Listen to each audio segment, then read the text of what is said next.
à la compréhension du cours par l'étudiant. Et puis aussi, les anciennes TD sont des fois de qualité moyenne et non motivants d'après certains étudiants. Les travaux personnalisés sont jugés aussi insuffisants par les étudiants trouvent que les cours sont trop scolaires, le présentiel est très important et donc ils n'ont pas le temps de s'arrêter un peu pour respirer et essayer de réfléchir eux-mêmes et d'essayer de travailler eux-mêmes sur certains aspects. Alors maintenant je passe à la liste des résultats du cours de soutien de langue. Donc ça c'est des résultats que nous avons obtenus à travers l'expérimentation terrain. Et comme vous le voyez ici, 45 étudiants en première année n'ont pas réussi le test de niveau et donc ont été amenés à suivre le cours de soutien en français. Et ce que vous avez ici, donc il y en a 45 étudiants subdivisés en 3 groupes, chaque groupe avec un enseignant. Et comme vous le voyez ici, la courbe en orange, ça donne les notes obtenues lors de l'examen de niveau.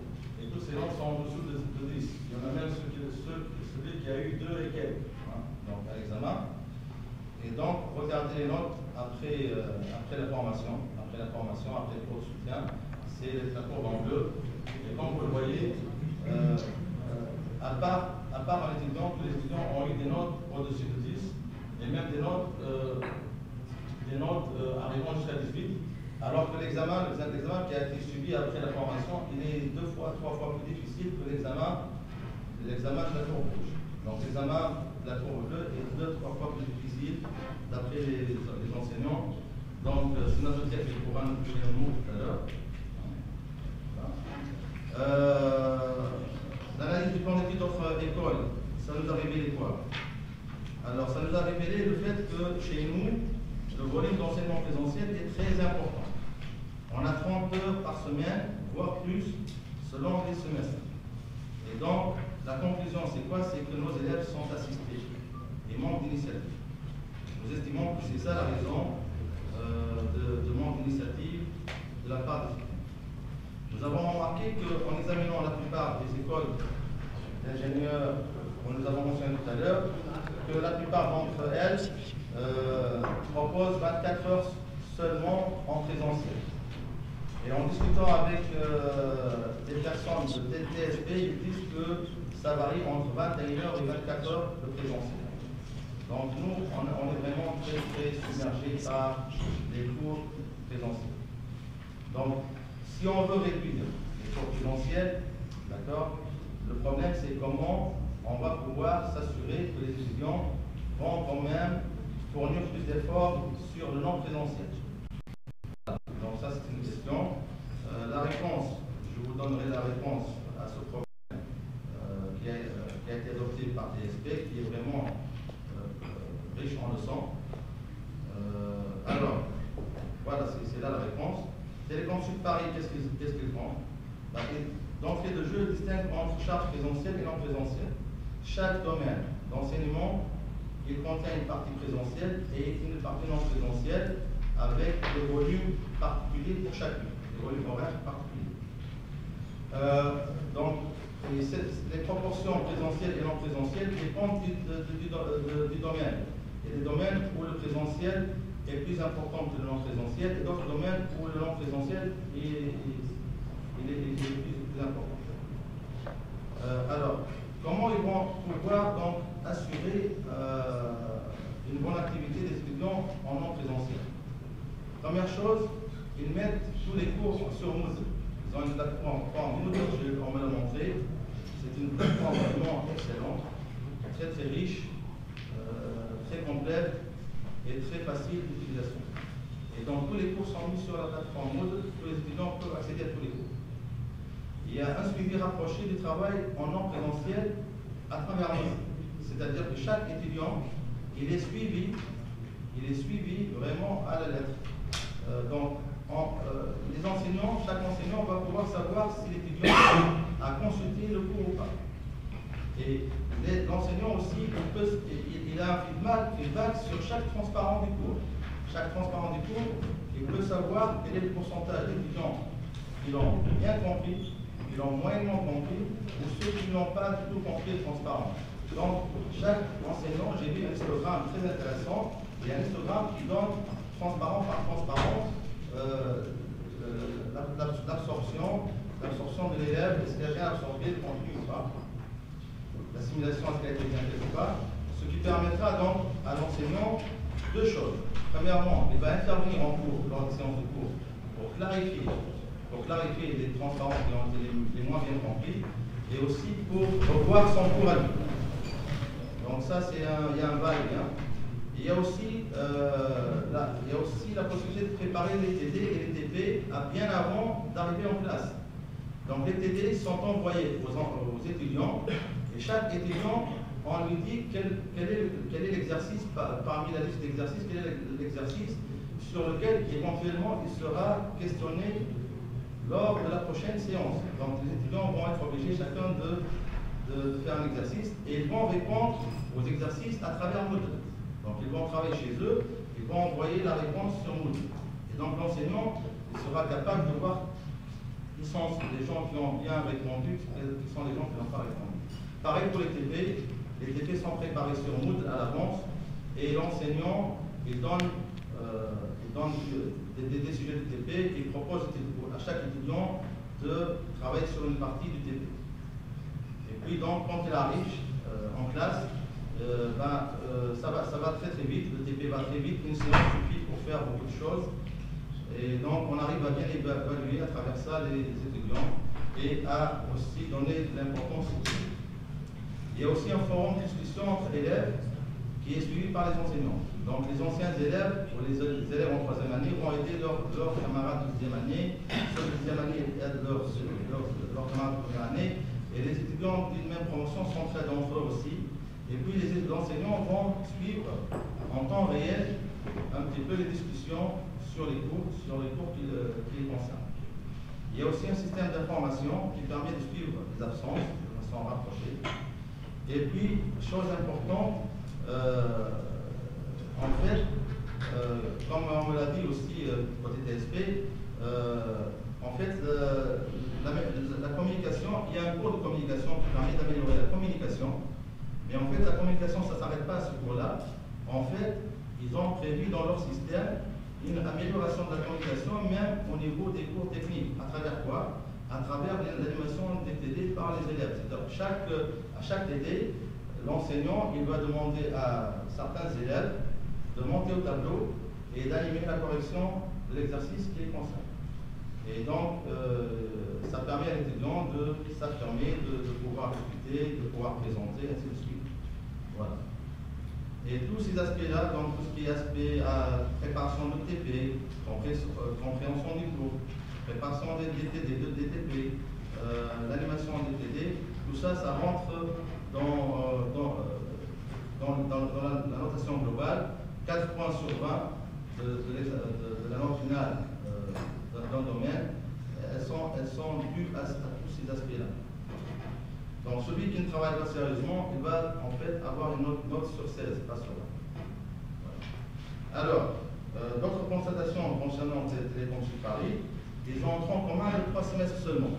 Nous, on a 4 semestres de tronc commun. Le 4e semestre, en fait, contient ce qu'on appelle des dominantes, unités d'enseignement au choix. C'est un avant-goût de la spécialisation, mais il s'agit en fait de seulement à peu près 1/5 du volume horaire de 4e semestre. Ici, le tronc commun, ça s'arrête au 3e semestre. Les options, ils ont des options donc qui s'étalent sur les 2 semestres suivant le tronc commun. Et ils ont des options soit internes à eux, soit externes. Internes à eux, donc c'est surtout des options techniques. Externes, ils ont une école de management à côté, donc ceux qui veulent faire du management, ou des écoles même à l'étranger, donc aux USA par exemple. Donc les étudiants peuvent faire leur option à l'étranger. Il y a un cours de soft skills, comment se comporter, comment présenter des choses, comment présenter un travail, soit oralement, soit par écrit, ainsi de suite. Ils ont ce qu'on a dit tout à l'heure, c'est le projet Challenge Oxfam qui est vraiment très intéressant, qui nous nous a été très très utile à Subcamp, et le projet GATE d'apprentissage de la communication, de travail en équipe. Et comme je l'avais dit tout à l'heure, ils ont entre 21 et 24 heures hebdomadaires en présentiel seulement. Voilà. Alors Télécom Paris-Tech, ils ont en fait une philosophie très très différente. Donc déjà, ils ont 30 commun sur 2 semestres seulement. Et donc, ils ont 3 semestres de spécialisation suivis du PFE.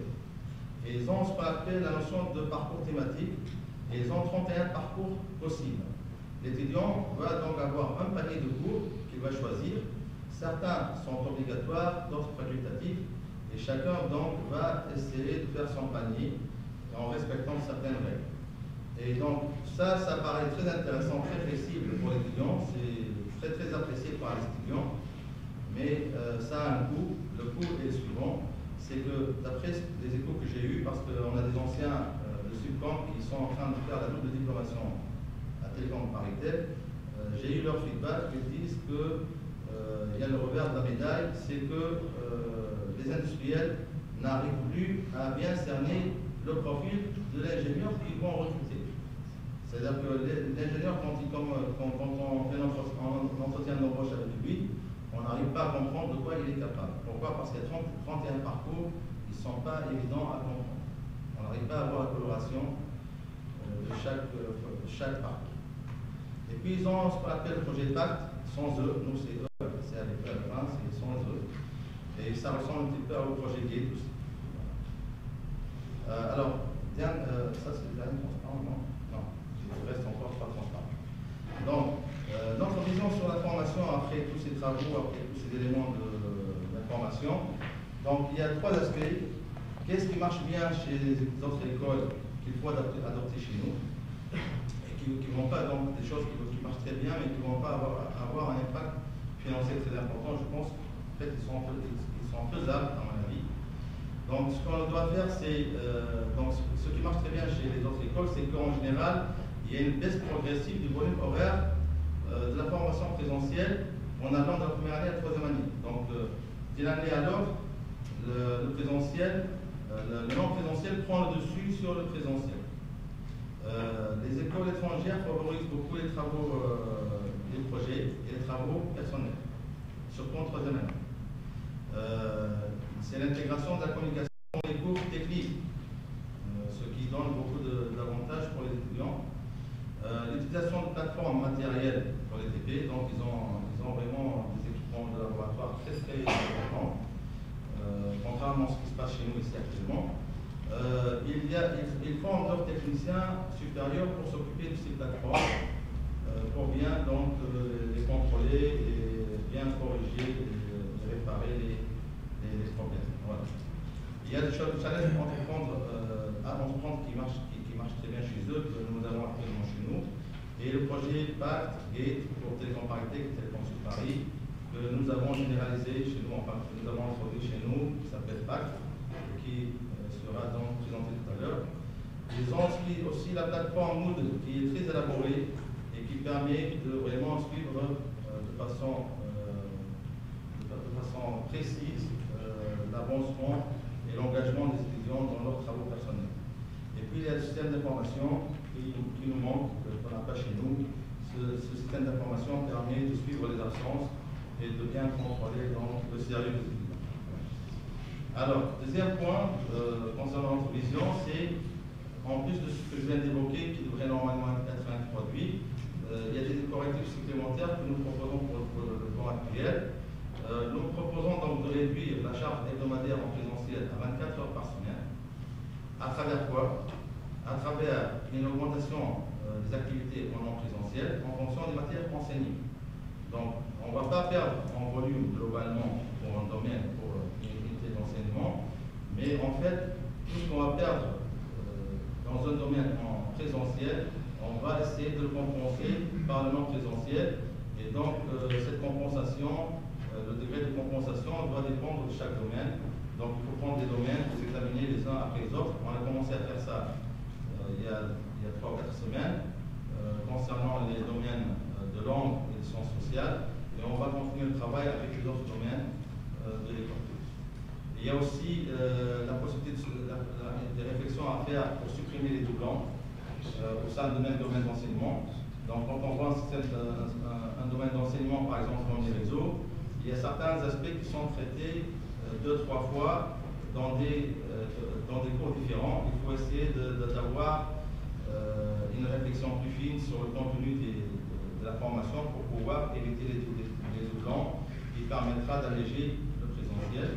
Il y a aussi la possibilité de reléguer certains cours à des dominantes ou des options de troisième année. Certains cours qui sont dans le tronc commun, ils sont plus utiles, il serait peut-être plus utile de les reléguer.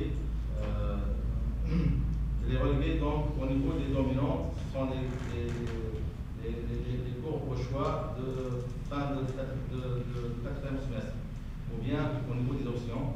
Et donc ceci veut dire quoi? Ceci veut dire que certaines options doivent être modifiées et altérées, pareil pour les dominantes, et puis éventuellement certaines options devraient aussi apparaître. Et actuellement, Madame Lille, elle vous en parlera peut-être tout à l'heure, il y a toute une commission qui a travaillé depuis un certain temps sur une nouvelle option de management. Et donc, cette option-là devrait ouvrir plus de flexibilité sur un petit peu la régulation des enseignements de tronc commun. L'introduction de la communication. On a pensé à introduire un cours de communication en quatrième semestre de scolarité. Comme je vous l'avais dit, les langues s'arrêtent au troisième semestre. Et donc, on propose d'enchaîner avec un cours de communication au quatrième semestre. Et on se propose aussi d'introduire un cours de soutien en langue, vu le fait que le cours de soutien en langue française a bien marché. On estime qu'il est aussi intéressant de faire pareil pour l'anglais. On préconise les formalisations de la charge par domaine d'enseignement sur les semestres. On a remarqué que les volumes, les charges des domaines fluctuent de façon importante d'un semestre à l'autre, alors qu'il n'y a aucune raison que ça se produise ainsi. Et puis nous pensons aussi qu'il est important de coordonner entre les différents domaines, et puis au sein même d'un seul domaine, il faut coordonner les cours pour qu'il puisse y avoir un enchaînement souple de ces cours-là. Garder transparent. Pour les troisième années, les options de troisième année, on préconise une révision régulière des options pour répondre aux besoins et à l'évolution du marché du travail. Donc, on doit s'autoriser la disparition d'options ne répondant pas aux attentes du marché.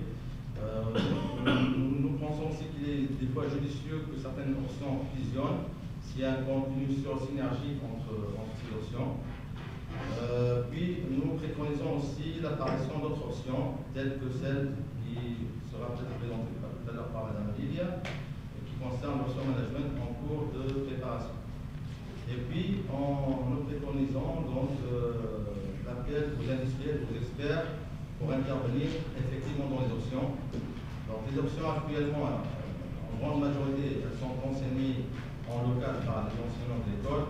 Mais je pense que pour s'ouvrir sur l'industrie, pour s'approcher plus de l'industrie et pour s'adapter mieux au marché, les industriels devraient normalement intervenir dans les cours des options en plus des experts. Voilà.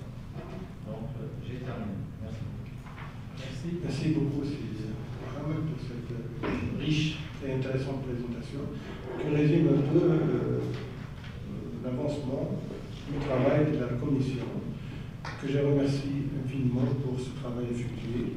Personnellement, je vois c'est à peu près un peu le mi-chemin, parce que, comme vous avez vu, c'est une évaluation de l'existant et une comparaison avec ce qui se passe ailleurs. Maintenant, il y a encore une bonne partie à faire. Nous avons voulu ou bien espéré démarrer cette réforme pour septembre 2013, mais malheureusement avec l'avancement qui n'était pas comme on a espéré, on serait obligé de repousser alors l'application de ça pour la rentrée 2014-2015. On n'a pas le choix, parce qu'il faut valider. Le travail, comme vous voyez, n'est pas encore finalisé. À part maintenant, nous sommes en train de discuter sur la forme un peu, ça veut dire le volume horaire. On fait 30 heures, il faut baisser à 4 heures, et on va on va laisser de quel domaine, etc. Et après, la forme, c'est le contenu aussi. Alors, c'est-à-dire, il y a encore un peu de travail devant nous. Et dans 2 ou bien 3 mois, c'est impossible. Et après ça, il faut l'envoyer à l'université, à rectorat pour validation, etc. Ce qui rend la tâche de démarrer en septembre 2013 très difficile. Et personnellement, j'ai pensé à mettre ça sur l'ordre du jour. Pourquoi? Pour évaluer un peu l'avancement et écouter tous les intervenants, écouter les industriels qui sont ici présents, nos invités, et pour bien terminer et valider ce qui a été déjà fait. Voilà. Maintenant, alors on commence les discussions et on vous écoute. Donc, juste une petite remarque. Donc, la commission elle est composée du directeur des études que je représente, et puis des directeurs de département, des 4 directeurs de département qui devraient être ici présents normalement. Donc, c'est la Hasem, c'est Dili, c'est Glati, Madame Léa-Veille, Remplacé par Sinabit. Et puis d'autres membres qui ont beaucoup d'expérience, qui ont vécu la dernière réforme à travers Campus en 2006. Je nomme par exemple Mme Nadège Fonsi, qui a été très utile dans cette commission. Je ne sais pas si il y a d'autres personnes de la commission, il y a d'autres personnes de la commission, non, c'est tout. Voilà. Il y a d'autres enseignants qui ont participé à la commission mais qui ne sont pas là dans le concession. Donc, les questions auxquelles vous allez éventuellement poser, éventuellement des membres de la commission pourront répondre. Voilà. Ok. Peut-être on commence par écouter nos invités. Alors, on a écouté leur feedback concernant les recommandations faites par Mohamed Ouana, les faits qu'il a présentés pour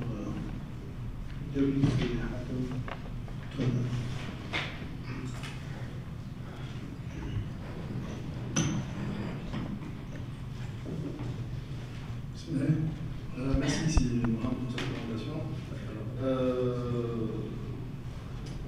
Je vais aller droit au but. Nous, quand on recrute des ingénieurs subcom, ce n'est jamais fait pour faire le développement. Donc, si je commence par l'aspect développement informatique, et pour nous, ça nous arrive parfois d'être obligés, d'affecter un ingénieur subcom pour de la programmation, mais on sait chez nous que c'est du gâchis. Donc déjà, notre vision, un ingénieur subcom, il est bon pour être un ingénieur d'études, pour être un ingénieur d'intégration, mais pour tout ce qui est développement informatique et programmation, on pense c'est du gâchis. Donc pour l'aspect programmation, par contre, un ingénieur subcom, il est habilité à être un chef de projet pour superviser une équipe de développeurs, puisqu'il y a une vision, d'après sa formation, il a une vision un peu plus horizontale du dit projet. Sinon, par rapport aux soft skills, si j'ai un bémol à exprimer, c'est par rapport aux soft skills. Et là, je reconnais le tiers des étudiants en difficulté, et je pense même pour les matières, comme pour les matières, on va dire, de base, je pense qu'il y a un minimum, en fait, en dessous duquel un ingénieur ne pas descendre. C'est-à-dire, je pense, un tiers des étudiants qui sont en difficulté, ce n'est pas acceptable, surtout que en industrie, un ingénieur subcom, il doit communiquer avec le client, avec les partenaires, que ce soit américains, etc. Et donc, les soft skills, que ce soit pour les langues ou pour la gestion du projet ou du management, pareil aussi. Pour nous, un ingénieur subcom, il doit être tout de suite capable de gérer un projet et de manager des équipes. Et donc, je suis content qu'il y ait un nouveau module de management, donc je pense que c'est le moment. En fait, même pour le pays, moi je pense que Subcom, en fait, doit sortir uniquement des entrepreneurs. En venant ici de la société, en fait, je pensais à terme, en fait. On parle beaucoup d'employabilité, en fait. On n'a jamais parlé d'entrepreneuriabilité. Pas entrepreneuriat, mais entrepreneuriabilité. En fait, je pense que c'est important, en fait. Je ne sais pas s'il y a des statistiques pour dire, par exemple, sur les 5 dernières promotions, combien ils ont lancé leur propre boîte. Peut-être il faudra mettre des KPI pour suivre par rapport à ça. Sinon, par rapport aux cours présentiels, je pense que c'est une bonne chose parce qu'on commence à voir, par exemple, nous, des ingénieurs qui sont à Sfax, qui sont basés à Sfax, qui sont basés en Algérie. Et je reconnais, on a du mal, on n'a pas l'habitude de travailler à distance, en fait. On n'a pas confiance, en fait. Et je pense, si l'ingénieur, en fait, commence à avoir cette responsabilité, où il n'y a personne, en fait, qui le surveille, en fait, c'est des réflexes, en fait, qu'on peut avoir. Donc, c'est des réflexes qu'on peut avoir, c'est de ne pas être surveillé, mais d'être responsable et de s'auto-surveiller. Et je pense que c'est important que l'élève ait ce réflexe de travailler, de gérer son temps, en fait. C'est nos réflexes qu'on commence à mettre en place, c'est-à-dire, là, pour l'anecdote, en fait, il est à Sfax, il doit emmener sa femme chez le médecin, et en fait, on ne sait pas comment faire, en fait. Donc, on commence, il envoie un mail pour dire, voilà, ce matin, je ne suis pas disponible, etc. Et je pense, si je comprends bien, il y a un système d'information qui doit être mis en place pour surveiller ce volume ou cette charge de travail en dehors de l'école. Mais je pense que c'est surtout une question de mentalité. Nous, déjà, en industrie, on n'est pas habitué à ça, et parfois, ça crée des problèmes entre les collègues. C'est-à-dire, il dit, oui, mais lui, à Sfax, il ne bosse pas. Pour nous, en fait, on est habitué, culturellement, on est habitué à ce que la veste soit accrochée au siège pour dire qu'on est là. Donc, ça, c'est important, en fait, parce que dans le marché du travail, aujourd'hui, on est obligé de travailler en non présentiel. Autre chose par rapport j'ai eu l'idée par rapport aux plateformes, en fait. Je sais que les plateformes coûtent cher, et on travaille beaucoup avec Tunisana, Tunisecom, etc. Il y a beaucoup de plateformes de staging, en fait. C'est-à-dire, chez les opérateurs, et même chez nous, il y a des plateformes de staging. C'est-à-dire des plateformes qui ne sont pas en ligne, et qui peuvent être utilisés, je pense, par les élèves Subcom pour chez l'industriel. Ça, c'est la première idée, c'est-à-dire, et je sais de quoi je parle, en fait, il y a un taux d'utilisation de 5-10%. Donc 90% de ces plateformes, c'est des plateformes de staging, en fait, c'est par exemple des plateformes de value added service ou des plateformes de supervision, etc. En l'occurrence, chez les opérateurs qui ne sont pas utilisés. Donc, ce n'est pas des plateformes qui sont en ligne, c'est-à-dire normalement qui sont censées être utilisées pour les stagiaires chez les opérateurs, et je pense qu'ils peuvent être utilisés par les ingénieurs. Et c'est intéressant pour Subcom, mais c'est intéressant pour l'industriel ou l'opérateur, puisqu'il va avoir des futurs ingénieurs qui ont une première expérience sur ces plateformes. Il y a une autre idée aussi, c'est les labos en commun, en fait. C'est-à-dire, il y a la possibilité d'investir, nous maintenant on est prêt à investir, dans des labos qui peuvent être utilisés par non seulement Subcom, les Nice, l'école polytechnique. Je pense que ça peut être utile, ça peut baisser au fait le coût du CAPEX, et en fait ça fait que transformer le CAPEX en OPEX. C'est-à-dire, et là, l'école ne paierait qu'un droit d'utilisation, enfin, un coût d'utilisation, et pas en achat. Je pense ça peut être une bonne idée. Voilà, merci. Merci, Hatem, pour ces intéressantes propositions. Peut-être je passe la parole à Orange, c'est Hatem Masmoudi.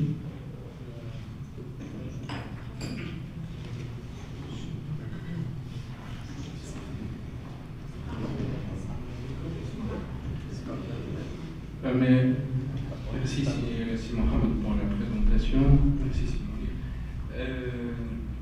Bon, moi, pour la présentation, je l'ai trouvé intéressante. En fait, le fait de comparer ce qu'on fait aujourd'hui par rapport aux autres écoles finalement qui ont le même type de spécialisation, je pense, est très intéressant. Pour revenir en fait sur le cas de Subcom en particulier, bon, moi je pense que j'insisterai en fin de compte sur deux points. Le premier point, c'est qu'aujourd'hui, en fait, sur les personnes que nous rencontrons de Subcom, en fait, au niveau des compétences télécom, je pense que ce sont des personnes qui sont au point. En revanche, la problématique finalement que nous avons, c'est plus une problématique liée à la communication orale et écrite. Et au fond, j'ai un peu l'impression que nous sommes finalement dans un contexte où les personnes en fait s'intéressent aux matières techniques, s'intéressent à la spécialisation, à devenir compétents d'un point de vue technique, mais le constat finalement qu'on fait, c'est que ces personnes-là aussi, donc je parle des jeunes diplômés, oublient ou laissent de côté les langues par rapport donc, à l'expression orale ou par rapport à l'expression écrite. Bon, j'ai vu dans la présentation qu'au fond on donne de l'importance à cette thématique-là. Et bon, moi je pense que c'est vraiment très très important s'il y a vraiment un domaine à améliorer aujourd'hui finalement au niveau du cursus, c'est vraiment insister sur la communication orale et écrite. C'est-à-dire qu'il faut que les personnes soient capables de rédiger une petite note en français, en arabe ou en anglais, je veux dire avec un niveau minimum de coordination en fait et d'enchaînement dans les idées. Et de toutes les manières, je pense en fait vous le savez comme moi, je veux dire, si on a quelqu'un qui est très compétent d'un point de vue technique, mais finalement qui n'est pas capable d'enchaîner les idées en fait, qu'il a, évidemment on est sur des problèmes en fait, assez sérieux parce que finalement ça remet en cause la qualité de l'analyse en fait, que l'ingénieur fait et la qualité de synthèse que l'ingénieur fait. Or de toute façon ce que nous avons besoin, à la limite au bout de quelques années d'expérience d'un ingénieur qui sort de Subcom, c'est vraiment être capable de faire une analyse de la situation, une synthèse pour être capable de sortir en fait, des plans d'action pertinents. Donc en fait ça c'est le premier point, donc un peu la communication orale et écrite. Bon, le deuxième point au fond que moi je trouve important et je pense qu'il faut le développer, je pense qu'on a déjà eu quelques échanges avec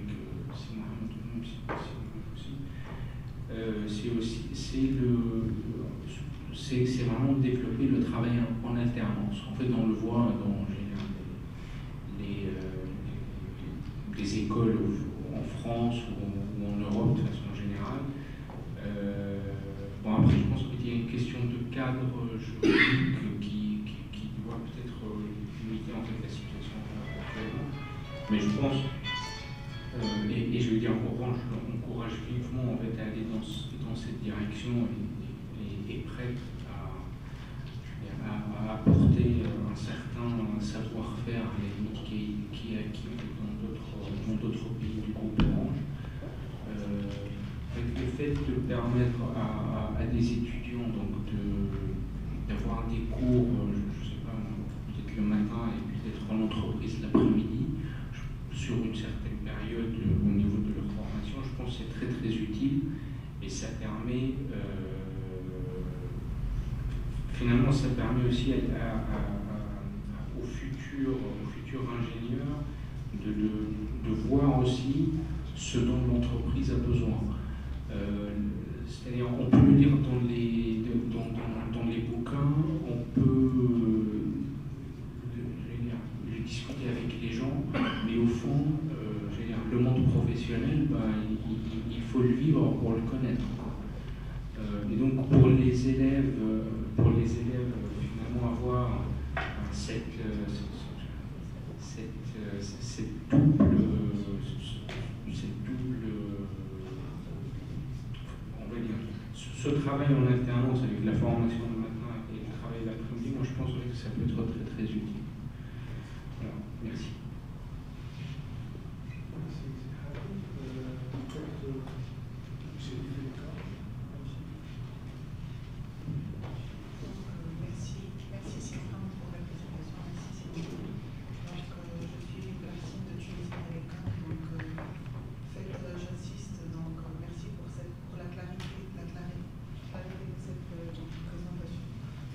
C'est vrai que parmi les points, en tant que je suis responsable d'un département qui est en train un département qui est en train d'embaucher des ingénieurs pratiquement 90% de surcom. Aujourd'hui, parmi les points qu'on tient, c'est vraiment surtout la communication et en particulier, j'insiste sur la langue française. Parce qu'on peut se permettre d'avoir un niveau plus ou moins moyen pour les autres langues, à savoir l'arabe et l'anglais, qu'on utilise un peu moins que le français. Toutefois, pour la langue française, c'est très important. Il y a beaucoup de communication en langue française. Et aujourd'hui, il y a vraiment ce manque-là et il faut que Subcom insiste sur le renforcement de cette formation. Sinon, pour tout ce qui est soft skills et management, vraiment, c'est très intéressant d'inclure ces matières-là parce que ce sont des matières qui sont très importantes. Aujourd'hui, un ingénieur est mené à gérer toute une équipe. Donc, ces matières-là sont très importantes. Tunisie et Télécom est très consciente donc, de l'importance de la spécialisation.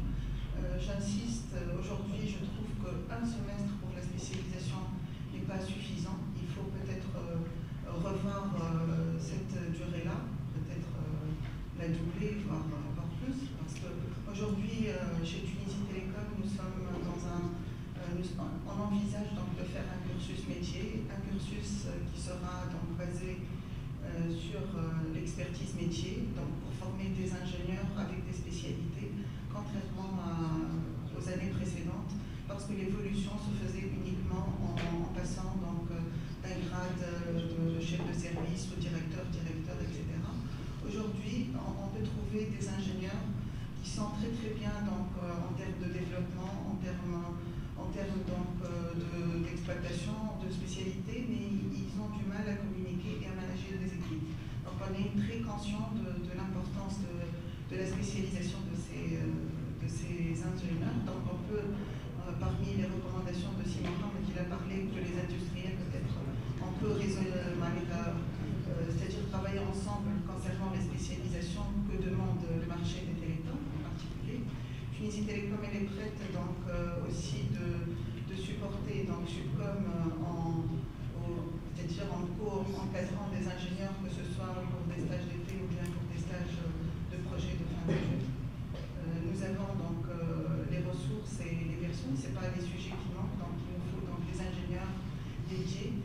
La remarque une remarque qui est très, je trouve que vraiment elle est aussi partagée par d'autres directeurs au sein de Tunisie Télécom, c'est qu'aujourd'hui, en comparant deux ingénieurs de Subcom de la même promotion, d'un même niveau, aujourd'hui, ces ingénieurs-là, ils manquent, je pense, un peu d'autonomie. C'est-à-dire si deux ingénieurs qui sortent de la même promotion, qui travaillent dans deux départements différents, ils ont de la chance, l'un de travailler avec un chef hiérarchique qui l'encadre de très près et l'autre qui vraiment le considère en tant qu'ingénieur autonome. Aujourd'hui, on trouve s'il n'est pas vraiment encadré à chaque fois, il faut revoir son travail, etc. Il n'avance pas assez. Donc aujourd'hui, il manque un peu d'autonomie et il faut vraiment les encadrer, surtout pendant les 6, voire la première année, voire des fois plus, mais ce sont les bons ingénieurs, parce qu'on recrute aussi d'autres élèves ingénieurs d'autres grandes écoles, mais les ingénieurs de Subcom, ce sont pratiquement les meilleurs ingénieurs par rapport à la spécialité chez Tunisie Télécom. Donc j'insiste vraiment sur l'autonomie, sur peut-être le fait de réduire le nombre d'heures, comme a déjà bien mentionné ici Mohamed, est très important pour donner la chance à cet ingénieur-là de travailler d'une façon autonome chez lui. Ça va lui permettre et ça va l'aider énormément dans son travail. Donc je réitère, Tunisie Télécom, elle est prête vraiment à renforcer le partenariat avec Subcom, c'est-à-dire en aidant ces ingénieurs-là dans leur projet de fin d'études. On peut aussi financer ces projets de fin d'études peut-être pour des sujets spécifiques à Tunisie Télécom, des sujets clairs où on veut commercialiser et les rendre vraiment exploitables pour nos abonnés. Donc vraiment, il y a de très très bons ingénieurs, mais il y a quand même des petites lacunes à vraiment corriger et qui sont, je pense, simples. En prenant donc le retour d'expérience des industriels, on peut améliorer dans le but d'avoir les meilleurs ingénieurs en Tunisie. Et merci.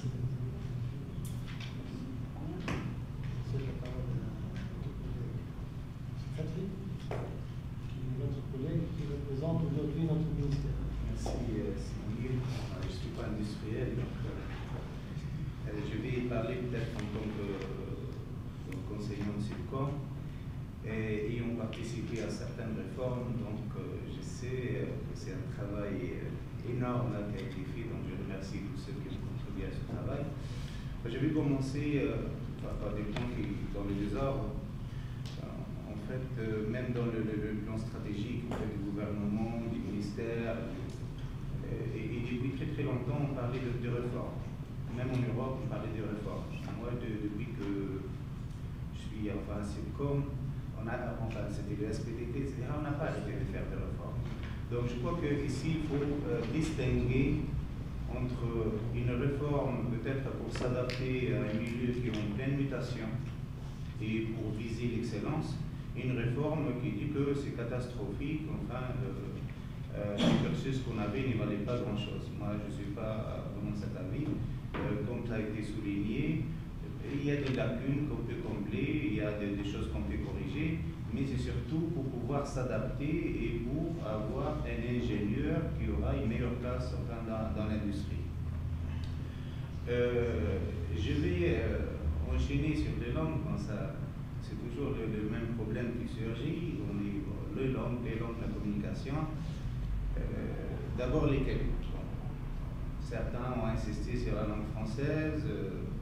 Là, tout est fait dans l'administration en arabe. Pour se préparer peut-être à l'offshoring, il faut se préparer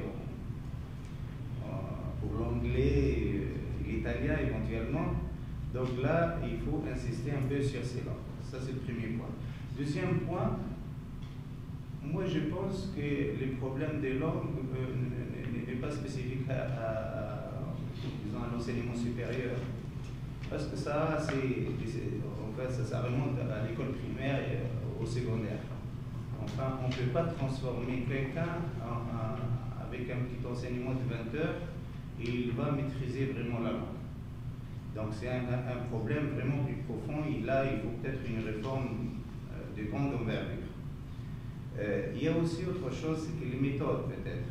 Bon, pour quelqu'un qui se prend déjà pour un ingénieur en deuxième année, en première année, en troisième année, c'est ingénieur -3, disons, on ne va pas mentionner les règles de grammaire, de conjugaison, etc. Il ne va pas s'accrocher. Donc, il faut peut-être songer à modifier un peu les méthodes pédagogiques et utiliser éventuellement les labos et utiliser d'autres techniques qu'ils ont enseignées. Il y a autre chose, mais qu'il faut prendre au premier degré, je suis enseignant avant tout, c'est que les enseignants eux-mêmes. On ne peut pas apprendre de quelqu'un qui ne maîtrise pas déjà la langue. Donc et là, on a observé certains petits, quand même, disons, certaines défaillances au niveau même de l'enseignant. Je me rappelle très bien, on a demandé à un Algérien de parler dans sa langue maternelle. Il a dit, oh, je ne veux pas vous dire que quelqu'un, déjà, il traverse la rue, écrasé l'autonomie. Finalement, c'est la langue qu'on fait, c'est comme ça qu'on enseigne. On enseigne en arabiche, en français, anglais, arabe, etc. Et là, ça n'aide pas vraiment l'étudiant. Donc je crois qu'il faut faire un effort de ce côté-là. Moi, les problèmes, je crois que tout le monde diagnostique un peu facilement les problèmes. Des solutions, je pense qu'il faut des solutions d'abord palliatives, ce que nous sommes en train de faire. J'ai vu un peu le cours de soutien, donc ça c'est une solution. Il faut penser aussi à la certification, peut-être, encourager les gens. Je crois qu'en anglais ça marche. Donc il faut leur impose un peu d'avoir le TOEFL ou bien le TOEIC, etc. Ça va les motiver un peu. Et aussi peut-être songer au niveau préventif des mois, au niveau de Sitcom, c'est-à-dire pour ceux qui accèdent à Sitcom, va exiger peut-être changer un peu les critères et insister sur la communication sur les langues. Au lieu de tenir compte uniquement des mathématiques, de physique, etc., on dit qu'il faut qu'il ait un bon niveau aussi en français, par exemple. Ça c'est le premier point. Deuxième point, peut-être avec plus de détails, parle des présentiels, des non-présentiels en utilisant Moodle. Je crois que Moodle déjà c'est une plateforme gratuite, donc on peut l'utiliser. Plusieurs tentatives, depuis déjà plusieurs années, pour encourager les enseignants à adopter cette démarche, n'ont pas abouti. Et là, je pose certaines petites questions, en fait, même si on n'ose pas le dire en public, comment motiver les enseignants pour qu'ils adhèrent à cette approche? On va leur dire, alors il faut élaborer des supports de cours. Et pourquoi? C'est ingrat, c'est même pas comptabilisé, c'est même mal vu pour leur promotion. Je vois qu'il faut voir le système dans sa globalité. Comment aussi comptabiliser leurs charges? C'est joli, on imagine un peu l'être humain ou l'enseignant idéaliste, quelqu'un qui est disponible 100% pour répondre à ses étudiants, comme ça, gratuitement. Il est très gentil, c'est cet enseignant-là, pour l'instant, il n'existe pas. Donc je crois qu'il faut aussi avoir ça, disons, en tête. La valorisation aussi. Vous dites 4 points, bon, c'est pas beaucoup, ça c'est un fait, mais c'est quand même 4 points. Moi j'aimerais bien avoir la certitude que M. X a bien fait son travail alors que je ne le vois pas. Peut-être je suis pas. Je me méfie, je suis un peu méfiant, mais je parle un peu de ce qui existe. Le volume horaire aussi. C'est joli parce que on l'a défendu aussi pendant très longtemps. C'est quelque chose qui se revenait souvent. On dit, est-ce qu'on veut former des têtes bien pleines ou bien des têtes bien faites? On a ici avec des têtes bien pleines. Je pense que maintenant on se rend compte que ce n'est pas la bonne approche. Donc il faut songer maintenant à des têtes bien faites pour pouvoir répondre à cette mutation, donc à ces changements d'être-même et qui les télécoms. Moi je pense qu'un premier pas à faire, et là je donne du travail aux enseignants, c'est quelque chose aussi qui a été essayé, mais à ma connaissance ça n'a pas marché. Si on commence déjà à exiger des travaux dirigés et des examens corrigés et affichés aux étudiants, je suis presque certain que ça va modifier certaines petites choses. Comme on dit passage aussi de 30 heures à 24 heures, est-ce qu'on va faire du nettoyage ou on va faire une réforme peut-être pérenne? Ça veut dire, c'est comme si on donnait des noms, en fait aux spécialités, la spécialité qui a marché le mieux, c'est celle qui a commencé d'une vision, d'un profil d'ingénieur, ensuite on est descendu au programme. Mais si on part des programmes, essayer de nettoyer, ça ce module-là n'est pas intéressant, et c'est sur quelle base, etc. Là, ça va ouvrir une guerre, et à mon avis, ça ne va pas donner des bons résultats. C'est un point de vue personnel, il faut le prendre au premier degré. Pour les managers, donc lui ne me regarde pas comme ça, je suis favorable. Depuis enfin quelques temps, on a changé la définition un peu de l'ingénieur. Il y a une quinzaine d'années, on a dit qu'un ingénieur, il faut changer même à redéfinir l'ingénieur. C'est quoi l'ingénieur? Et on a trouvé qu'il fallait lui ajouter une composante qui s'appelle toujours réseau. Un ingénieur qui ne maîtrise pas les réseaux, actuellement, on ne peut plus le considérer comme ingénieur. Maintenant, et depuis quelque temps, On dit qu'il faut ajouter une autre composante managériale, c'est-à-dire un ingénieur qui ne sait pas gérer et diriger des équipes, etc., n'est pas un ingénieur. Sauf que le fait de songer à cette discipline, cette nouvelle spécialité, c'est un pas, à mon avis.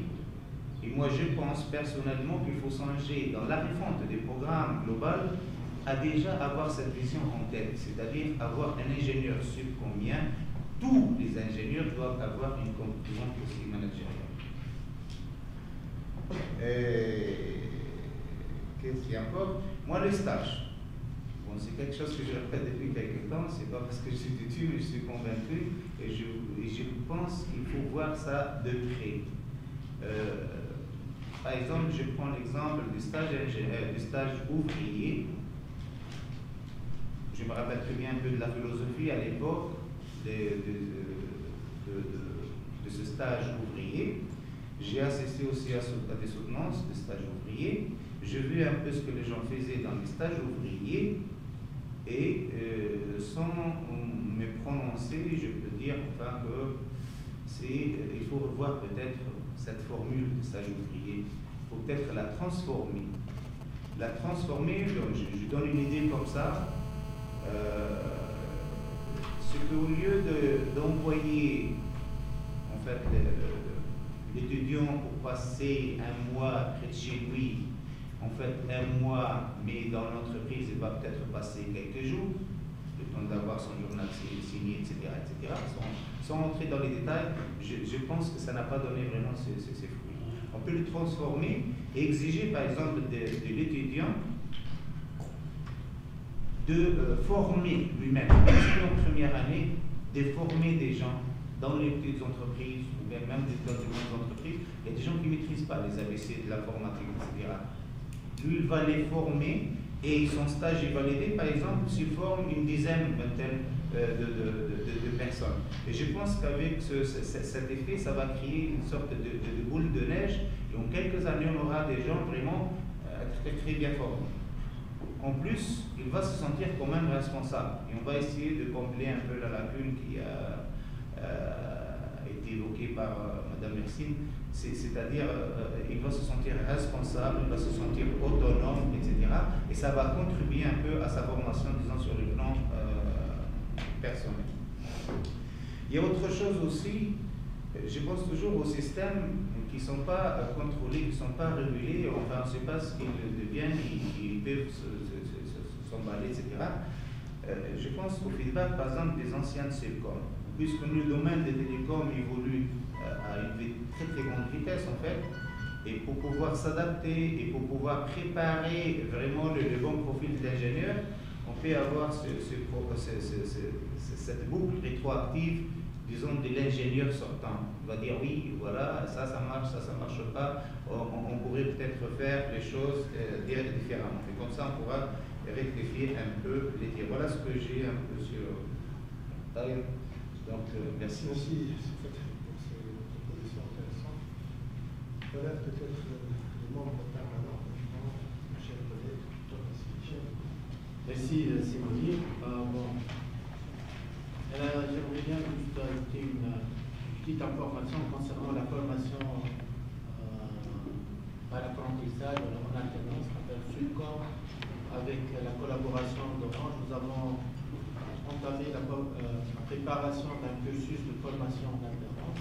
Donc, il y a une période à Sulcom et une autre période en entreprise.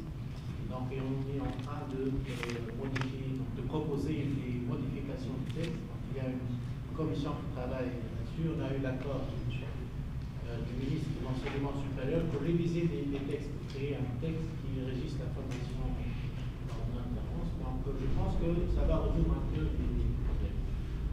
Concernant le problème de la communication, je pense que c'est un problème qui dépend de la culture. Quand on parle en arabe, ou en français, ou en tunisien, dialecte, comment on peut faire passer une idée? C'est pas la langue. Donc, qui m'a de l'autonomie parce que c'est l'héritage qu'on a. C'est l'héritage du système éducatif tunisien, à la formation primaire, secondaire, puis l'encadrement rapproché fait que nos futurs ingénieurs ne sont pas autonomes. Donc, ils ont pas de mandat on ne peut pas changer juste un corps. Mais je suis toujours contre les cours de communication. L'accès, le concours d'accès, il faut avoir un minimum. S'il n'a pas ce minimum, donc allez, ça va. Donc, c'est 25%, au lieu de utiliser ces 25% pour enseigner d'autres choses très intéressantes, on va les sacrifier pour résoudre un autre problème qui dépend des 6 plus 7 plus 2, 15 ans d'études. بعد ما نحبش نحكي معناها المثل التونسي الشهير اللي بعد 15 سنه انت في سيمستر باش ترد ويبرر ما تجيش. دونك كما قلت لك il faut changer un peu les règles du concours d'accès, avoir des limites. واحد ما يعرفش يتكلم يقعد على donc هذا احنا يمكن قسم مبدع. Alors concernant la formation par alternance, je pense que c'est vraiment l'idée, je suis anyway, on va, les technologies changent, tout change, mais on va avoir des têtes bien faites. Merci, merci, monsieur le directeur. Moi, je vais m'adresser à notre ex-collègue, qui est toujours un collègue en fait. Bon, il est intervenu en tant que conseiller-chercheur. Moi, je vais lui adresser donc une ou deux questions en tant que représentant de monsieur le ministre. Donc, ce sont des petites requêtes en fait. Et en tant que membre de la commission de réforme, donc beaucoup d'ambitions ont été formulées, et beaucoup de bonnes intentions, et un beau programme a été ficelé, mais seulement ça dépend d'un ensemble de moyens.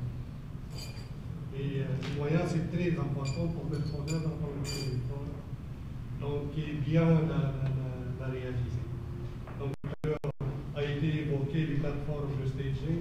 Moi, je rappelle juste pour l'histoire que l'un des points forts de l'ex-école, cette même école qui était l'école des postes et télécommunications et puis le reste était, etc., c'était la présence de maquettes professionnelles et en même temps didactiques au niveau des locaux de cette école.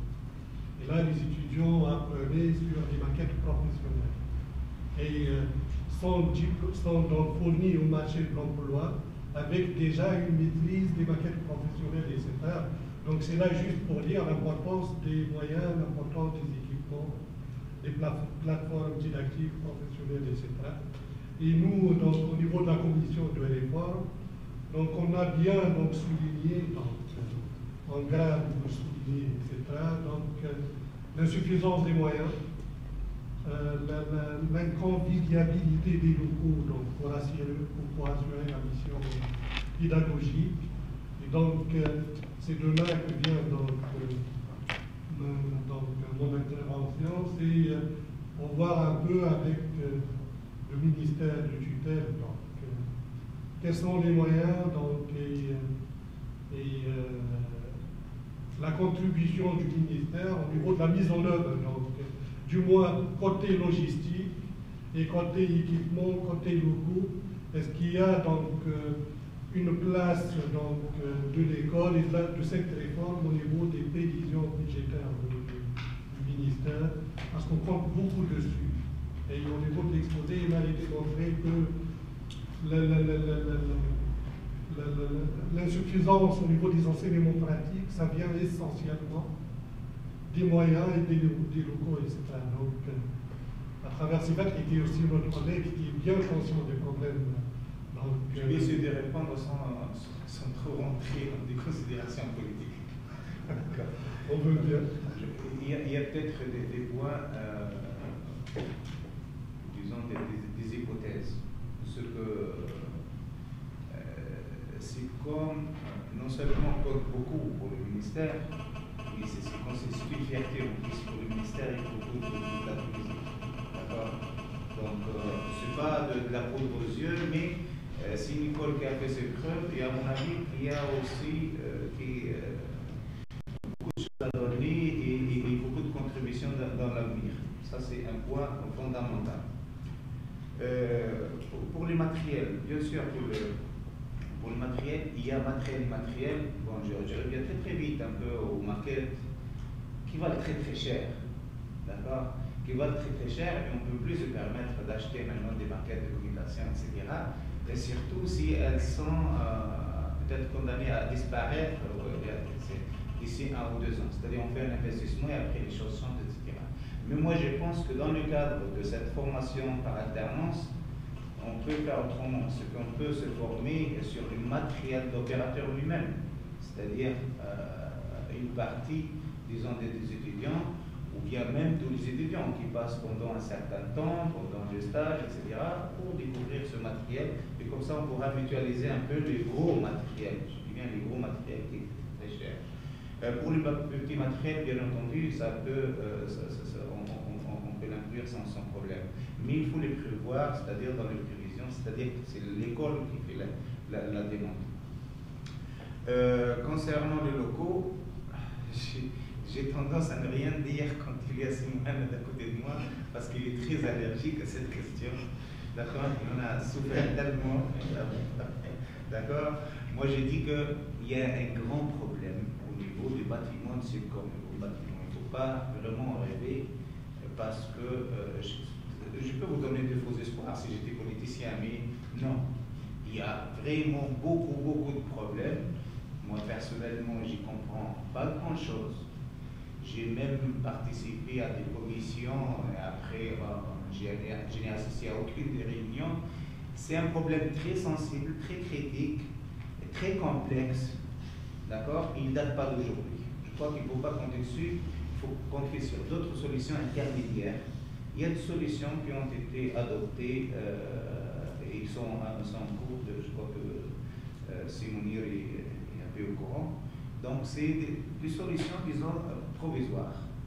Et on ne peut pas dire provisoire plus dur, puisqu'il y aura quelque chose, ça va dépanner pendant un certain temps, en attendant que peut-être les choses c'est ça. Merci, Sophia.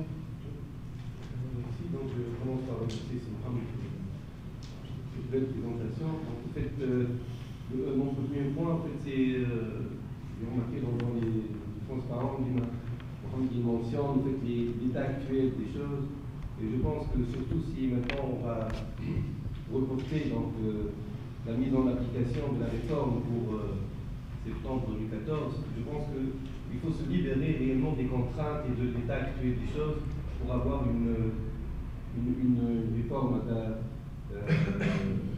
une bonne réforme, une bonne réflexion et une bonne transformation du contenu.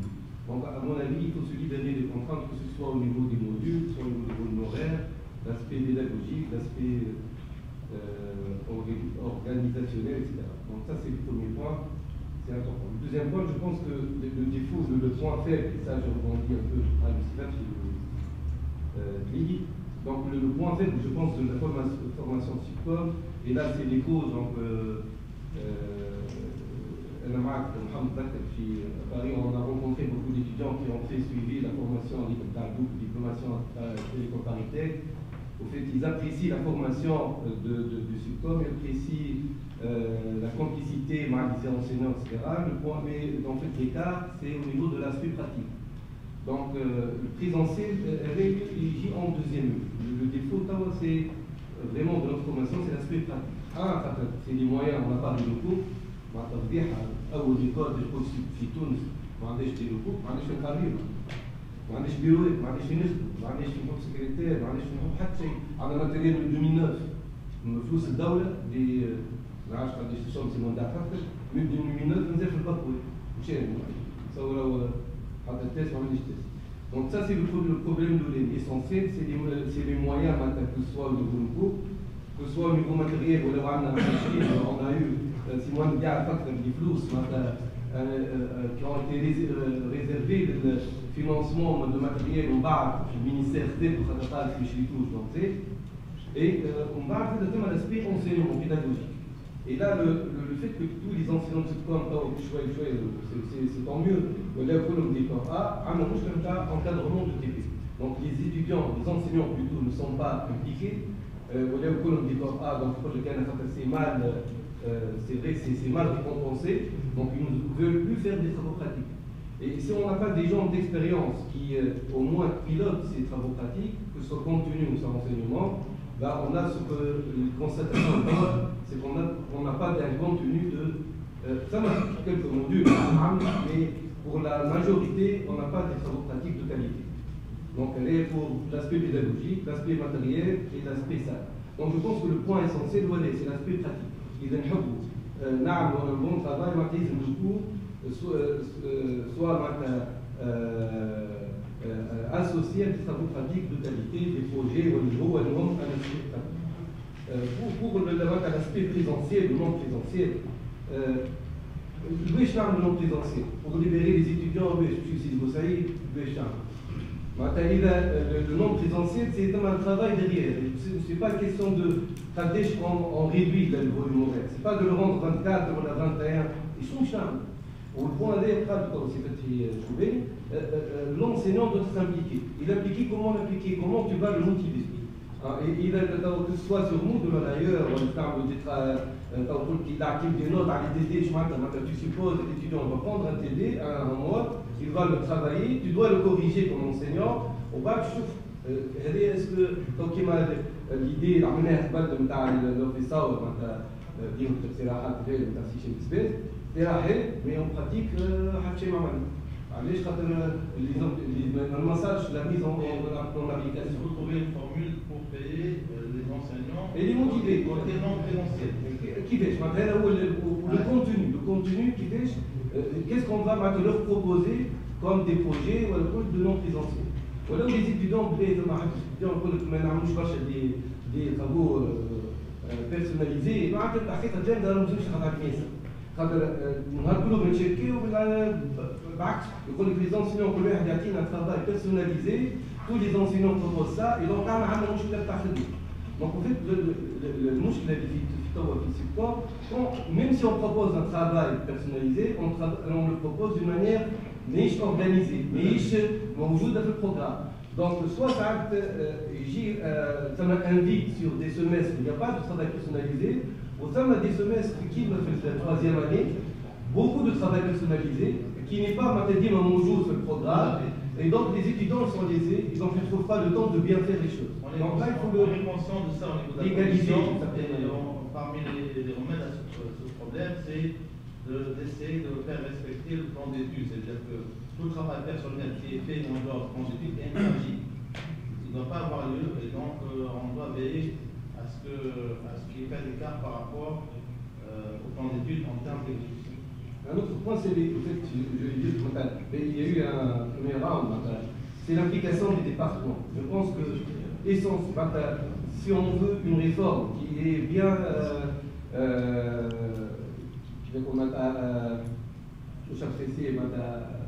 appréhendée par les enseignants, on doit les impliquer dès le début. À la fin de la réforme, on va essayer des réformes, on va aller appliquer ça. Donc il y a eu des discussions dernièrement entre les départements, mais il faut le faire d'une manière plus périodique, augmenter la fréquence et les impliquer dans toutes les phases. Je les des réunions avec les départements, mais on peut avancer mieux. Il y a des idées, etc. Et on fait les corrections au fur et à mesure. Donc ça c'est l'autre point, c'est l'aspect des soft skills. Les soft skills, au Télécom Sud Paris, et ça c'est le point fort de Télécom Sud Paris, bien que franchement Télécom Sud Paris c'est une école moyenne, c'est pas la référence. Mais les soft skills, c'est une grande référence. Le volume horaire réservé, on est au-dessus de la moyenne. Le taux volume horaire réservé à ça, c'est l'école du Tunis. La manière. C'est l'aspect pédagogique. Comment on propose ça 25%, Et tout la disparité. Les listes, ils sont 6%. Mais pour les techniques, ils sont نسبة 40%. اكثر منا هما في احنا اكثر منا في الجيستيون واحنا اكثر منا في الكون. اكثر المهم على قداش 24% احنا on 27%. شوف اكثر من 27. نزلت المحطه اي 27%. انا نعرف 24 هذا المهم سي لو كاب لا فورماسيون كون ميم ريزيرفي au soft skill c'est énorme. Énorme. Un cadre volume horaire, on est réservé pour un ingénieur. Après tout, c'est un ingénieur, c'est un technicien. Moi, je parle de l'ingénieur, je mets en doute les architectes, mais je pense que la question, c'est pas question de volume horaire, c'est question de pédagogie, de manière comment, surtout un ingénieur, c'est un technicien, mais ouais, un technicien, comme il est doué par des mathématiques, des choses, etc. Moi, je suis point fort en termes de langue, et donc, il soit efficace dans l'enseignement, il pose des méthodes pédagogiques convenables qui s'adaptent à l'ingénieur. Je parle des méthodes, des moyens adaptés au profit de l'ingénieur. Je parle mais ce n'est pas les mêmes méthodes qui sont appliquées. Les maths, gestion. Là, il faut inverser la tendance. Et donc, juste juste précisément, parce que ça peut nous servir après, le volume horaire alloué aux Français représente en termes horaires, en pourcentage, 3% de l'enseignement global. 3% de l'enseignement global. Et là, 0%. Hein, voilà. Donc, c'est quand même, voilà ce que représente le français.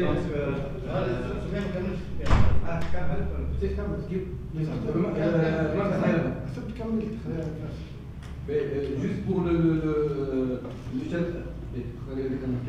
juste pour l'option, les étudiants qui viennent des P3, ils sont là, ils sont problème de PFE. Donc, dès le début de l'année, ils s'occupent plus de leur PFE, de déplacement en France, que de s'intéresser et d'étudier, de suivre l'option. Et je pense qu'elle ne peut choisir pas associer la dominante. On donne plus de temps, allouer plus de temps à la dominante, et c'est un tiers du semestre, voilà, la moitié du semestre. Et coller, établir un lien entre la dominante et l'option, on permet à l'étudiant de s'imprégner mieux de l'option, de spécialité, et donc il vient des P3, il est déjà dans sa tête, il se sent Wincom, il se sent Sercom, etc. Donc ça, voilà, il aborde mieux l'année universitaire. Ça se voit, il y a des P3, mais il y a des كنت عندي باش قدامه سيد يخمم كيفاش يعمل PFE كيفاش يخرج لبرا مش عارف شنو دونك ما تلقى حتى شيء بالعقل ما تلقى حتى شيء اسال اي ايتيديون في الكوم على اي سبيساليتي تدخل ما تلقى ما عنده حتى شيء فيو لي سيركونستانس نتاع انا يظل لي مش حكايتي اوبسيون دو على 2 سيمستر mais نبداو شويه على الاقل on associe la dominante d'une manière obligatoire à l'option ou on augmente le volume horaire de la dominante. À qui on donne le plus un peu d'intérêt à la spécialité et surtout l'étudiant qui est bien préparé les lignes P3. Moi je dis quelqu'un parachuté ou. Alors, merci Sofiane. Merci Monsieur le Président. Donc d'abord je commencerai par vanter en quelque sorte les mérites des efforts qui ont été fournis par la commission présidée par Simhan. Vraiment, il y a un travail assez intéressant,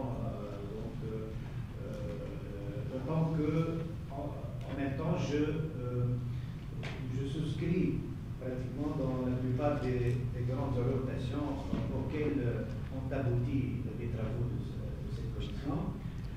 Bien entendu, cela ne m'empêche pas de donner quelques réflexions sur le travail, tout en commençant par une remarque de forme.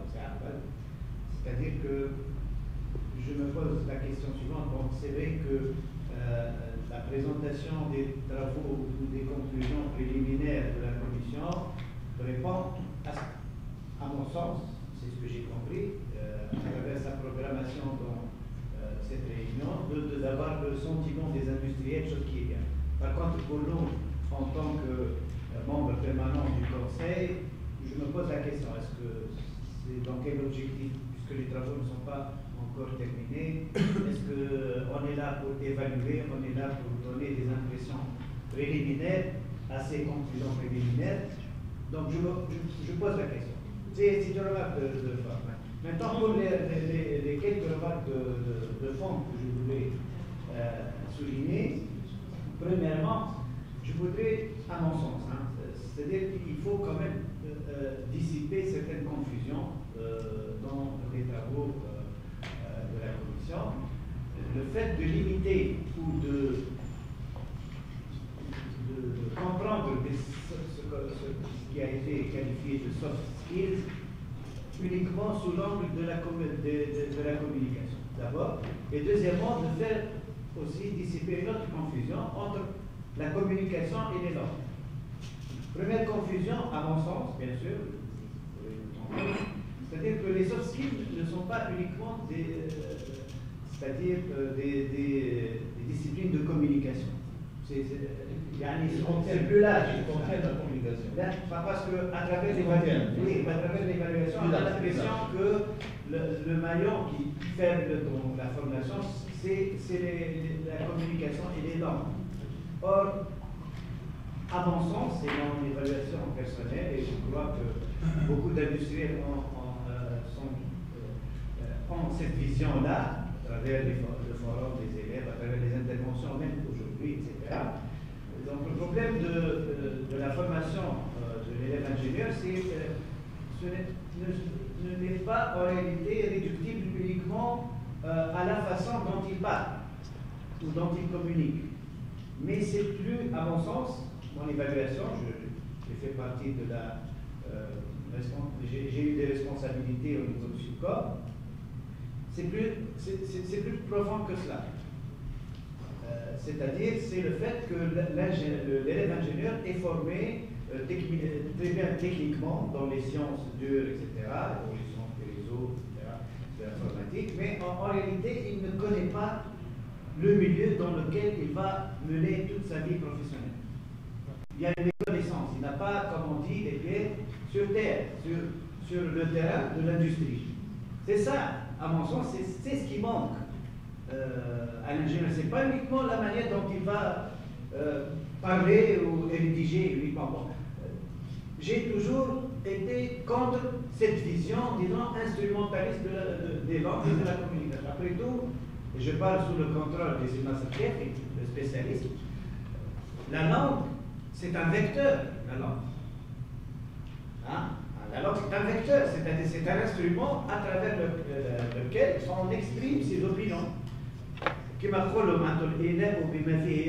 Et si la personne en question, même s'il connaît à la lettre donc les règles de la langue, n'a pas une certaine culture, n'a pas une certaine, ce qui a été qualifié par un intervenant tout à l'heure, il n'a pas l'esprit d'analyse.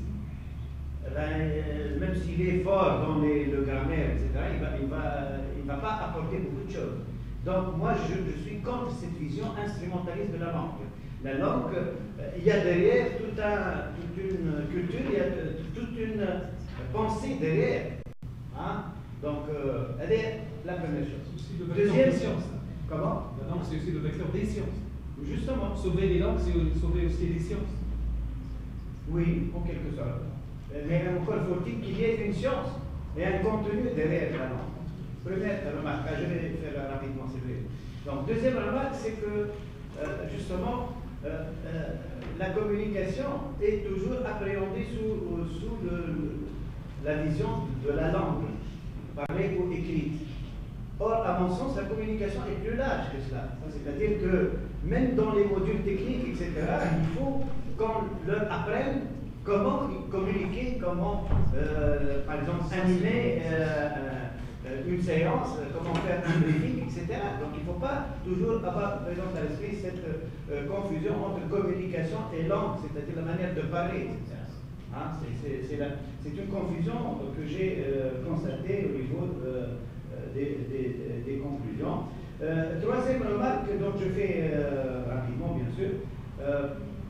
Pour la formation par alternance, c'est vrai que, puisque c'est une ouverture sur les industries, j'aurais aimé que cet aspect cette nouvelle orientation de ce code la formation par alternance qui n'est plus aujourd'hui une simple idée, elle est concrétisée par un travail ou par un projet de texte تقدم فما موافقه تاع الوزاره وقدمت في اطار يعني هذا الكونسيل scientifique pour que nous ayons le feedback des industriels parce que la formation par alternance jusque-là c'est l'année prochaine normalement. Concernant les résultats, sur lesquels se sont basés les travaux de la commission, sur la base du questionnaire qui a été distribué aux étudiants. Mais je n'ai pas vu les autres, les industriels et les enseignants. Donc il faut bien sûr nuancer donc les propos compte tenu de cette réalité. J'ai bien précisé que c'est le questionnaire pour les élèves. Pour les anciens élèves, ça n'a pas encore été fait. Pourtant, le questionnaire est là. Pour les industriels, on a distribué cette fois le questionnaire aux industriels lors de la journée porte ouverte de l'année dernière. Mais quand on a regardé les réponses au questionnaire, il n'y a eu que 10% des questions auxquelles on a constaté qu'il y avait des réponses. Donc on n'a pas pu faire grand-chose. Donc on a préparé une lettre d'accompagnement au questionnaire et on s'est proposé d'envoyer des correspondances à l'ensemble des entreprises dans le secteur, dans le encore fait. Et pour les anciens élèves, donc c'est pas dans plus de 40-50 fait. Bon, heureusement pour nous que ces questionnaires pour les industriels et pour les anciens, ils ont beaucoup plus d'influence sur la troisième année de production que sur le fonctionnement, heureusement pour nous. Et comme nous, on n'a pas encore abordé les options encore, et je pense qu'il est encore temps de faire ça. On a parlé de l'importance de l'approche par gestion et l'approche dynamique entrant dans le cadre de la formation non présentielle. Mais à mon sens, il y a une condition sine qua non de réussite de cette nouvelle expérience projetée, c'est justement la formation des formateurs, parce qu'on demande à ce que l'enseignant ait une approche dynamique dans l'enseignement. Or, qui va pas nous faire de chez l'ART, sincèrement, on n'a pas été formé jusque-là dans cette optique-là. Donc il faut bien prévoir une formation des formateurs, c'est-à-dire une mise à niveau. Bon, pour ce qui est des stages, je considère personnellement en tant qu'enseignant que parmi les maillons faibles de la formation de nos élèves, c'est justement les stages. J'invite donc énergiquement la commission de réflexion d'attaquer ce volet directement, parce que justement il y a beaucoup de perte de temps sur ce point. Voilà. Merci, c'est quand même ces réflexions. Le stage, concernant le point pourquoi on a programmé ça aujourd'hui, c'est un conseil scientifique élargi et le feedback des industriels est très important. Et ce n'est pas seulement le feedback des industriels très important, le conseil scientifique aussi, parce que la commission, lorsqu'elle a fini le travail, nous avons le conseil scientifique, on a une commission qui travaille. Et j'ai voulu, avant que la commission vienne au conseil scientifique avec un projet ferme, plus ou moins, devant le conseil, j'ai voulu que la commission présente l'état d'avancement au conseil scientifique élargi, c'est-à-dire les membres permanents et les industriels, pour avoir le feedback, pour pouvoir profiter de ces remarques, etc., pour terminer. Et nous avons la télé locale de Subcom ici qui enregistre tout, qu'on va essayer de profiter de toutes ces remarques des membres pour bien avancer. Voilà. Je propose, peut-être lorsqu'on intervient, pas plus que 2 minutes. Sinon, ici. Alors là,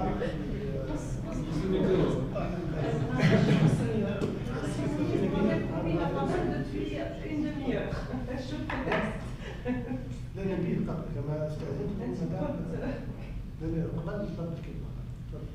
une excuse, même pas une minute, c'est l'intervention après à la suite l'intervention de Sichoubé concernant la certification. Justement, aujourd'hui, pour nous, une des garanties, nous, en tant qu'industriels, c'est la certification. Qui dit certification, dit valorisation. C'est très important, en plus maintenant du diplôme de Sudcom, d'avoir des certifications. Est-ce qu'aujourd'hui, la certification, on a le cours, etc., mais ce qui coûte le plus cher, c'est le passage de certification. Et c'est ça ce qui coûte le plus cher. Est-ce qu'aujourd'hui, nous, en tant qu'industriel, c'est une garantie de plus, aujourd'hui, d'avoir le diplôme d'ingénieur Sudcom plus les différentes certifications. Donc, comment, ici, aujourd'hui, le ministère, il envisage ça? Parce que ça coûte excessivement cher. Aujourd'hui, même nous, Tunisie Télécom, des fois, on forme nos ingénieurs pour passer la certification, il faut avoir des accords, etc., parce que ça coûte cher. Et une certification, c'est une durée. Donc, il faut la refaire chaque période. Donc, ça dépend des certificats, selon leur durée. Donc, quelle est la réponse? Parce que c'est très important pour nous en tant que garantie. Un ingénieur qui peut certifier Sudcom, plus des certifications à sécurité, à les différents domaines, par métier. Donc, c'est très important. Est-ce qu'aujourd'hui, il va y avoir la certification en plus de la formation? 2 minutes. La troisième fois. 2 minutes.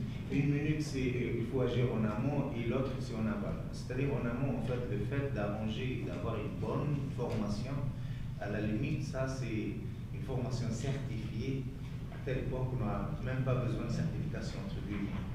Maintenant, la certification, c'est un moyen pour contourner certaines lacunes aussi. Si quelqu'un vraiment n'a pas la bonne formation dans une spécialité, une discipline bien déterminée, là, il complète par cette certification, quitte à faire peut-être en fait, des études en plus ou un effort supplémentaire, etc. Mais là, il y a dans la stratégie du ministère pour financer des certifications. Sauf que moi, personnellement, je suis confronté il y a quelques temps, c'est-à-dire qu'on ne peut pas payer, disons, les certificats à tout le monde. Donc là, il y a différentes modalités. Par exemple, c'est comme l'examen blanc, c'est-à-dire choisir les meilleurs ou choisir peut-être les 30%, ou bien dire à ceux qui passent l'examen, ils payent, s'ils ont la certification, seront remboursés, etc. Là, il y a certaines modalités qui sont en train d'être étudiées, mais dans l'optique, disons, du ministère, oui. Merci. Merci.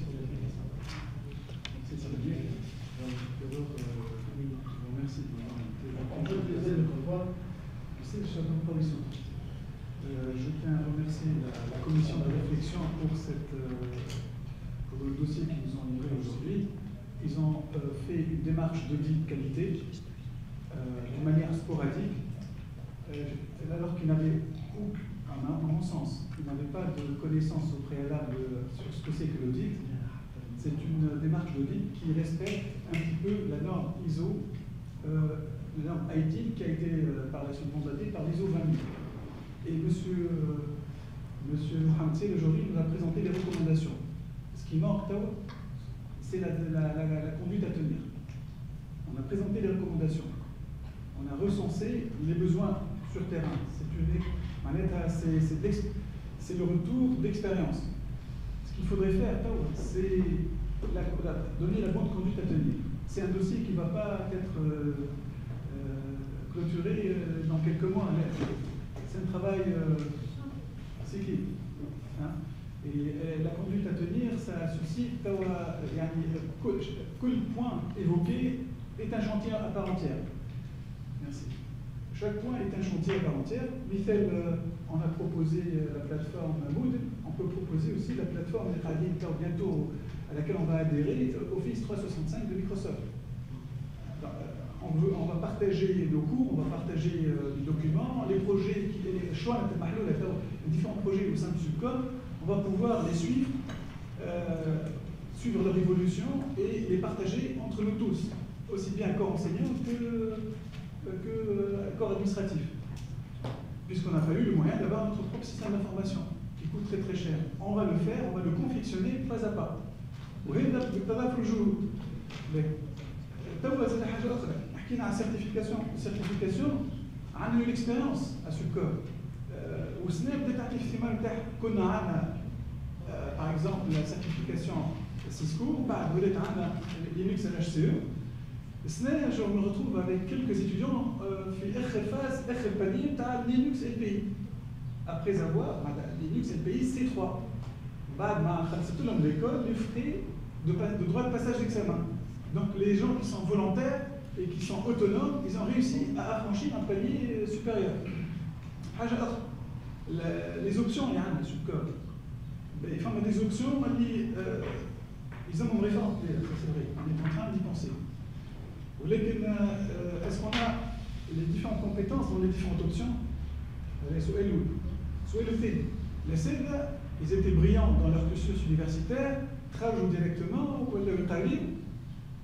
ils n'ont jamais vécu en entreprise. Faire que dossier il est actif. Puis actif, bonjour une entreprise alors que le STEM n'a jamais vécu ça. Donc il faudrait impliquer les industriels. Donc dans la formation de l'étudiant, il faudrait avoir à peu près qui ne pas à 80% de staff d'enseignants permanents, 20% d'industriels. Pour ne pas accaparer la parole, il faut d'autres remarques, mais la certification et plutôt les travaux pratiques, comme certification.